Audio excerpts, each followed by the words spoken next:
بسم الله والصلاة والسلام على نبينا محمد عليه الصلاة والسلام. سلام للجميع، نتمنى هذا الفيديو يلقاكم كامل بصحة وعافية. اليوم جبت لكم حلوى جديدة بزاف بنينة توالم الأعياد والمناسبات والأفراح. حلوى بزاف بنينة وتقطع لكم كمية كبيرة، وكيما راكم تشوفوا الشكل تاعها بزاف شباب. ديروا حفظ الوصفة على خاطر تستحق التجربة. بلا ما طول عليكم نروحوا لطريقة التحضير. أول حاجة فقط من فضلكم ما تنساوش جمل الفيديو باش يطلع، وشكرا مسبقا. بسم الله. هنا عندي 250 غرام مارغرين طريه، زيد لها كاس صغير ربع من السكر ناعم، قرصه تاع الملح، وتزيدوا ملعقه من عطر الفانيلا. وهنا نزيدوا عطر الرافايلو اختياري، اذا كان عندكم تزيدوه، اذا ما كاش تستغنوا عليه. من بعد نخلط مليح هذيك المارغرين مع سكر ناعم، ونزيدوا هنا بيضه صغيره مع صفار بيضه، ونقعد نخلط مليح مليح حتى ينسجموا كامل هذوك المكونات. يعني هنا لازم تخلطوا مليح مليح. من بعد هنا نزيدوا 2 ملاعق كبيره من الزيت، هنا زدت 2 مغارف تاع الزيت، وتخلطوا مليح مليح حتى يصبح القوام كريمي. ومع هذه البروده من المستحسن المارغرين تاعكم تكون يعني طريه، ما ديروهاش في الثلاجه هكا باش تتحصلوا على قوام كريمي. من بعد نزيدوا هنا ثلث الكاس من جوز الهند ماشي محمص، اذا حبيتوا تحمصوه تقدروا تحمصوه. ونزيدوا كميه تاع الفرينه. من بعد نزيد هنا ثلث الملعقه خميره حلويات، ما تكسروش الخميره.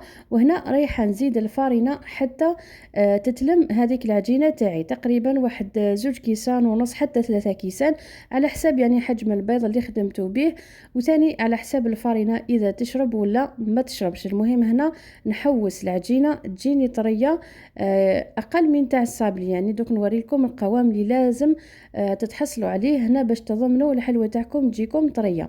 شوفوا القوام اللي تتحصلوا عليه. من بعد نجيب هذاك المول تاع السيليكون، على بالي هذا كامل عندكم. يعني كان واحد الوقت خرج يعني عنده بزاف من اللي خرج هذا الموديل، على هذيك جبته باش نخدمه بلي مول هذوك القدم.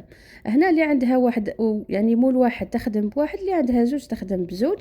هنا نوزن العجينه تاعي 25 غرام على حساب يعني شحال يرفد لكم هذاك المول. اذا ما كانش متوفر عندكم هذا المول تقدروا تستعملوا اي مول يكون متوفر عندكم. المهم تكون فيه هذيك الفراغ باش تقدروا من بعد تزينوا الحلوى تاعكم. توزنوهم كامل 25 غرام، وبالنسبه الحجم تاع الحبه يجيكم حجم صغير، يعني ماشي هذيك الحبه اللي تجيكم كبيره. وهنا تستعينوا بشويه تاع الفرينه باش هذيك العجينه ما تلتصقش في اليد، وتضغطوا مليح مليح باش يعني يخرج لكم شكل مليح. ومن بعد ما طيب هذيك الحلوى ما راحش يقعدوا فراغات في هذيك الحبه في التحت. هنا تكملوهم كامل بنفس الطريقه. انا طيبت بزوج تاع ليمون، اللي عندها واحد طيب بواحد، يعني ماشي شرط يكون عندكم زوج باش ديروا هذه الوصفه. وصراحه هذا النوع تاع الليمون اللي يعني ما يقداموش هذو دائما نسي نجيب منهم زوج، يعني ماشي كيما هذو تاع بريستيج يخرج مره ديري به موديل زوج خلاص.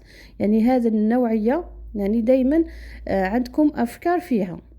هنا نقلب هذاك المول تاعي ونديرو يطيب على 180 درجة تقريبا واحد 14 دقيقة. من بعد ريحة نحي هذوك المول تاع السيليكون، ودايما لازم تقلبوه على الوجه الثاني، يعني باش تطيب لكم الحلوى تاعكم. وهنا رايحه نوري لكم كيفاش نذوب الشوكولا. لقيت بزاف تعليقات. هنا عندي كميه من الشوكولا البيضاء، قطعتها كيما راكم تشوفوا، تقطعوها رقيق. من بعد ديروها في الصحن اللي رايحين تذوبوا فيه عفوا هذيك الشوكولا تاعكم. وهنا زدت تقريبا واحد 20 غرام من هذيك زبده الكاكاو، وتزيدوها لهذيك الشوكولا تاعكم. شوفوا هنا رحت نحي هذاك المول تاعي، تلموا هذيك العجينه جات يعني رطبه وهشه، تكسروا لي 3 حبات. شوفوا هنا بالنسبه لهذيك الشوكولا نعاودوا نرجع للشوكولا تاعي، ذوبتها فوق حمام مائي، يعني ديروها في كسرونه بحيث هذاك الماء سخون ما يلحقش القاعده تاع الصحن تاعكم، يعني باش ما تتحرقش هذيك الشوكولا. يعني وطفيوا للنار، غير يطلع هذاك البخار طفيوا للنار وتخليوها تذوب في غرضها، وانتم اكيد تحركوا في هذيك الشوكولا من بعد نجيبو نفس هذاك المول اللي طيبت فيه الحلوى تاعي، نقلبو على الوجه الثاني كما راكم تشوفوا، وديروا كميه من هذيك الشوكولا البيضاء، وديروا هنا عندي كميه من اللوز ايفيلي محمص. اللي ماشي متوفر عندها اللوز ايفيلي محمص تقدروا تعوضوه بالكاوكاو ايفيلي يكون محمص، وديروه فوق هذيك الشوكولا، وتحسبوا شحال حبه خرجت لكم في الوصفه، وديروا التزيين على حساب عدد الحبات اللي عندكم تاع الكاطو. مثلا هنا خرجوا لي وقيله 35 ولا 36 حبه، نورمالمون 35 حبه، يعني تحسبوا 35 وديروا التزيين تاعكم هكا باش ما يقعد لكمش هذاك التزيين، وديروهم في المجمد تقريبا 10 دقائق، يعني تجمد هذيك الشوكولا. من بعد نحيو هذاك التزيين، يعني هذا حبيت ندير لكم هذا التزيين باش تعرفوا كيفاش تستغلوا ليمول تاعكم، يعني ما تحوسوش يعني لا باتا سكر ولا. شوفوا بالمول نطيب الحلوى تاعي وندير بها التزيين ونتحصل على حلوى تنتكل يعني كامل. وتقعد مجرد اقتراح، عجبتكم الفكرة ديروها، إذا ما عجبتكمش أكيد تقدروا تبدلوا التزيين. وهنا نديه مباشرة داخل المجمد كما فهمتكم. وهنا نرجع لهذيك الحلوى تاعي، درت كريمة البندق داخل هذيك لابوش، ولا تقدروا تبدلوا كريمة البندق ب هذيك شوكولا اتارتيني ثاني يجي ذوق تاعها، كما تقدروا تبدلوا بهذيك كريمة بذوق جوز الهند، تقدروا تخدموا بواش عندكم. يعني المهم الأذواق يكونوا متوازنين هكا باش تتحصلوا على ذوق يجيكم مناسب. من بعد تسقموا هذيك كريمة البندق تاعكم، وإذا كانت الحلوى سخونة وتعمروها بهذه كريمة البندق ما تسحقوش هذه الخطوة، على خاطر رايحة تتسقم وحدها، يعني تذوب بدرجة حرارة الحبة تاع الكاطو. يعني إن شاء الله فهمتوني.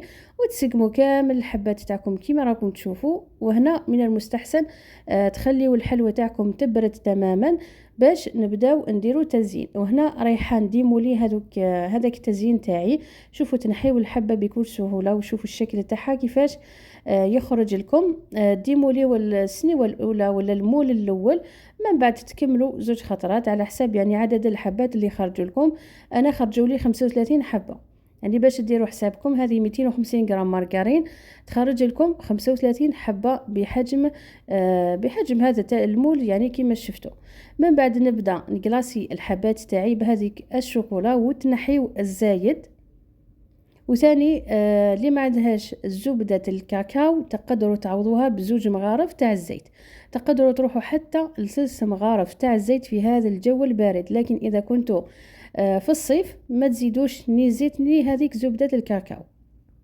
واللي سقسيوني على زبدة الكاكاو راهي تتباع عند اللي يبيعوا مستلزمات الحلويات، السعر تاعها 750 ألف للكيلو، وانتم اكيد ما راحش تشريو كيلو، تشريو قيس 30 ألف 40 ألف على حسب المقدور تاعكم اكيد. وثاني ما راحش تستعملوا هذيك الكميه كامل، يعني ديروا مثلا في 250 غرام 250 غرام شوكولا ديروا 20 15 غرام من هذيك زبده الكاكاو. تزيد لكم البنه وتزيد لكم اللمعه في هذيك الشوكولا. هنا كيما شفتوا بعد ما قلاسيت الحبات تاعي رايحه نحي هذيك الشوكولا اللي تكون في التحت. من بعد ندير هذه الخطوط اختياريه اكيد. انا حبيت ندير تزيين يعني كلش ينتكل، ما حبيتش يعني ندير الحاجات اللي ممكن يتقايسوا فوق طابله. يعني هذا كل واحد يعني والقناعات تاعو. اللي تحب دير بعجينه السكر تقدروا، يعني راهم كاينين اشكال وانواع في السوق من هذو اللي مول تاع عجينه السكر، كل وحده والذوق تاعها. هنا نكملهم كامل بنفس الطريقه ونلصق من بعد هذاك التزيين اللي درناه بالشوكولا مع هذاك اللوز ايفيلي محمص، وتلصقوهم قبل ما تنشف هذيك الشوكولا اللي درناها بالخطوط. راح تلتصق اكيد على خاطر يعني مازالها ما جمدتش. وتكملوهم كامل بنفس الطريقه وتقدموهم في الكيسات اكيد، وتشوفوا الشكل تاعهم من بعد كيفاش يجي ما شاء الله. حبه بسيطه وانيقه وبنينه، والاهم تقعد لكم مده طويله ما راحش تفسد. شوفوا الشكل النهائي تاعهم. شوفوا يعني الكميه الله يبارك 35 حبه في 250 غرام مارغرين طريه، تقدروا تحضروها للمناسبات السعيده. شوفوا الشكل تاعها بريزونطابل وبزاف بنينه. ان شاء الله عجبتكم الوصفه، ونوعدكم ان شاء الله بوصفات جديده اخرى ان شاء الله. وهنا رايحه نفتح لكم الحبه باش تشوفوا النتيجه النهائيه. ان شاء الله راح نديروا ثاني وصفات اكيد مالحه خاصه ب الشهر الفضيل ان شاء الله، ومملحات باذن الله. اقعدوا الاوفياء للقناه، مازال الخير ان شاء الله في فيديو اخر مع وصفات جديده مع افكار جديده بحول الله. دمتم في رعايه الله وحفظه، والسلام عليكم ورحمه الله وبركاته.